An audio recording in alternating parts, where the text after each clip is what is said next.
નમસ્કાર મિત્રો, સ્વાગત છે તમારું આપણી યુટ્યુબ ચેનલ પર। તો મિત્રો, ક્ષત્રિય સમાજના આગેવાન પીટી જાડેજાને લઈને ફરી એક નવા સમાચાર સામે આવી રહ્યા છે। મિત્રો, સવારે થોડા સમય પહેલાં જ પીટી જાડેજાનું એક ઓડિયો વાયરલ થયો, જેની અંદર તેમને સંકલન સમિતિ પર આક્ષેપો નાખ્યા, તેમને સંકલન સમિતિ પર આરોપ લગાવ્યા, તેમજ સંકલન સમિતિમાંથી રાજીનામું આપ્યું છે તેવું પણ કહી રહ્યા હતા। આ સિવાય મિત્રો, રેકોર્ડિંગની અંદર તેમને કહ્યું છે કે સંકલન સમિતિને ધમકી પણ આપી રહ્યા છે અને હજુ પણ મોટો ધડાકો કરશે અને સંકલન સમિતિનો પર્દાફાશ કરશે। ત્યારબાદ મિત્રો, થોડી વાર પછી જ એક ક્ષત્રિય અન્ય આગેવાન છે તેમનું પ્રેસ સામેનું એક વિડીયો વાયરલ થયો, જેની અંદર એ વ્યક્તિનું કહેવું એવું હતું કે પીટી જાડેજાએ રાજીનામું આપ્યું એ બરાબર કર્યું છે, પરંતુ થોડી સમય પછી જ પીટી જાડેજાના ઉપર સંકલન સમિતિનું દબાણ આવશે અને ફરીથી સંકલન સમિતિ પીટી જાડેજાને સમિતિની અંદર પાછા ખેંચી લેશે। થોડો સમય ગયો મિત્રો, અને ફરીથી એ જ બન્યું કે જેવું આ આગેવાને વાત કરી। પીટી જાડેજાનો એક નવો વિડીયો સામે આવ્યો, તેની અંદર તેમણે ફરીથી કહ્યું કે હું આવેશમાં અને ગુસ્સામાં આવી અને સંકલન સમિતિ વિશે બોલી ગયો હતો, પરંતુ મેં રાજીનામું આપ્યું નથી અને આપીશ પણ નહીં, ખાલી વાત કરી હતી કે રાજીનામું આપવાનું છે। તો મિત્રો, આવો સાંભળીએ આ નિવેદન, જેની અંદર આ આગેવાનનું શું કહેવું છે, તેમજ પીટી જાડેજાએ નવા વિડીયોની અંદર સંકલન સમિતિ વિશે શું કહ્યું અને ફરીથી શું સાચે તેઓ સંકલન સમિતિની અંદર જોડાયા છે।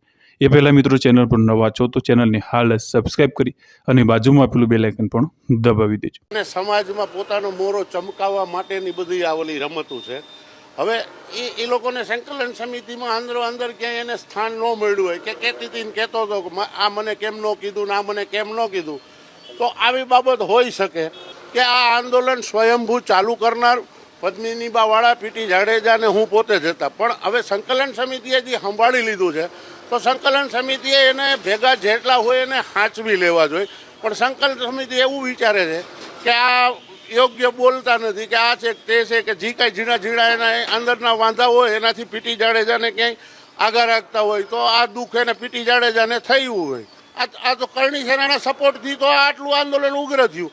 હવે કરણી સેના જો સંભાળી લેશે સ્ટેજ તો સંકલન સમિતિને કાઢવામાં આવશે ને પીટી જાડેજાને કાઢવામાં આવશે, કારણ કે આવી રીતે વિખવાદ કરીને સમાજને એક માંડ બહુ મુશ્કેલથી સમાજ અમારો ભેગો થયો છે, તો એને તોડવાની કોશિશ। મને ફોન આવે છે, ટીવીમાં જાણવા મળેલ છે, તો પહેલાં તો મેં રાજીનામું આપવાનું કીધું હતું, આપ્યું નથી અને આપવાનો પણ નથી। મારે જે થોડો ઘણી નારાજગી હતી એ મીડિયામાં અને સોશિયલ મીડિયામાં હજારો યુવાનો, લાખો યુવાનો સૌરાષ્ટ્ર અને ગુજરાતભરમાંથી બરાબર છે મારા સમર્થનમાં આવ્યા।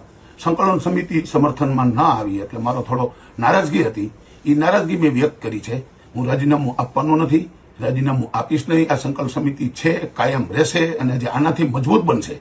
પણ જે મેં આ ક્લિપ મૂકી છે બરાબર છે, એ 14 જણાના કમિટીની ગ્રુપમાં મૂકી છે, તો એ 14 કમિટીમાંથી કોણ ફૂટ્યો?